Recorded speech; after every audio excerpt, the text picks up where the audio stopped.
Hi everybody, welcome back to Tip Tuesday. Have you ever wondered what you can do with all those extra grapes that seem to build up in your refrigerator? I don't know if you're like me, but I love grapes. Mark loves grapes. I buy them especially this time of year because they're in season and they're so good.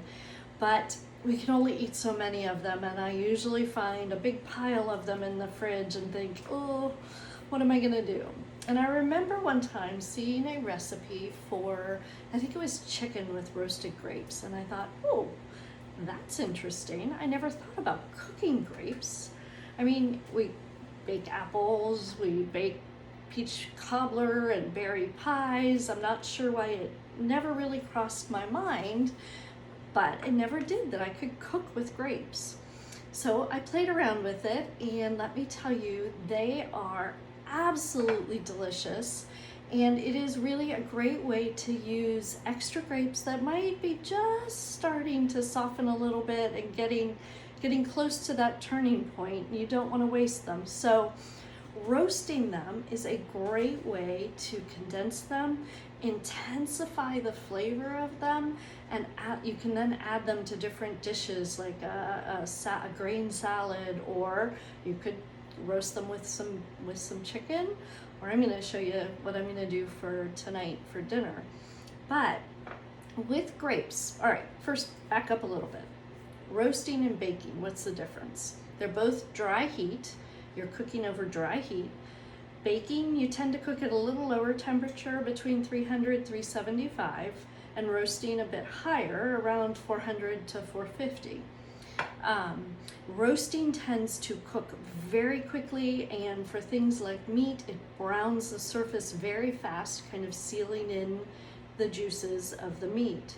With vegetables, same thing, it browns them very quickly, and cooks them very quickly. With grapes, you don't so much get the browning, but it cooks them very quickly and really intensifies the flavor of the grape.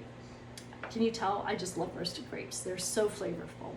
So anyway, here's what I do for them. I take grapes, I wash them and let them dry, take them off their stems and put them in a roasting pan like this. I want them on just a single layer. I don't want them all piled up. So a single layer in my roasting pan. And then roasted grapes kind of end up being, well, they're really intense. They're sweet, but they're also savory. So what I do is I will take some olive oil, a teaspoon, maybe two. These are kind of big grapes. So I'm going to do 2 teaspoons of olive oil.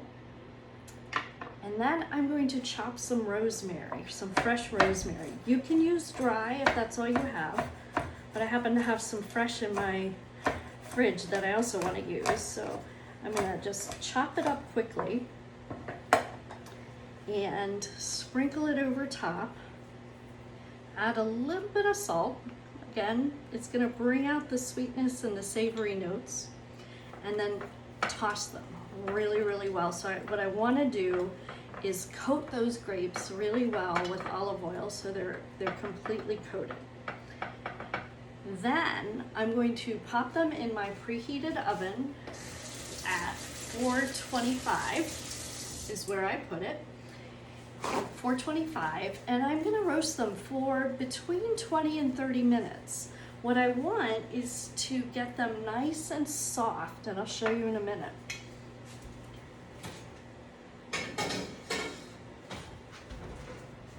So I'm going to check those in about 20 minutes and see where they are.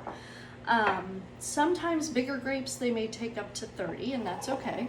But what you want is for them to really soften, you can see here, and almost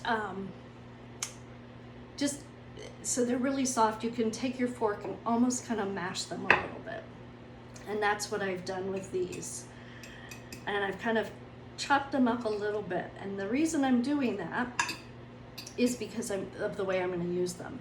If I were going to toss them in with some chicken, or toss some chicken in with it, or mix it into a grain salad like couscous, I might leave them whole or just slice them in half.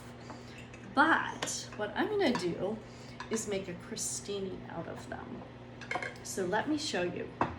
So I have to, a little secret, not really a secret, but today is Mark and I's anniversary, and since, you know, we're where we are, we're gonna spend a nice quiet dinner at home, night at home with a nice dinner, but I thought this might be a really nice appetizer. So what I've done is I've made some crostini, just sliced some bread and toasted it, and I've topped it with a little bit of mascarpone cheese. I like this. I think it's got a really nice, clean flavor. If you don't have mascarpone, soft cream cheese will also work nicely. But I put about a teaspoon on top of the crostini, and then what I'm gonna do is just top each one with some of the roasted grapes, like so. And remember, these have rosemary in them as well. So they're nice and savory with just a hint of sweetness and really intense grape flavor. They'll be great with a glass of red wine. So once I've done that, the other thing I'm going to do is I've toasted up and chopped up some walnuts, and I'm just gonna sprinkle them on top. Now, how easy of an appetizer is that? It's going to be delicious. I know it's the morning, but I'm already thinking about dinner tonight. So that's what I have done. It is a roasted grape walnut crostini. Takes all of about 30-35 minutes to pull together. The rest of these grapes I will put in some Tupperware and stick them in my fridge for later in the week, and I'll probably toss them in with some couscous or farro that I've made for the week, and have with some goat cheese. That would be fantastic. Have a nice lunch over some lettuce greens. So tip for Tuesday this week is roast your grapes if you've got extra, and top them on bread, put them on a salad, mix them in with chicken or into a grain salad, and you've got just a beautiful, intense grape flavor added to those dishes. So, happy Tuesday. I will see you next week.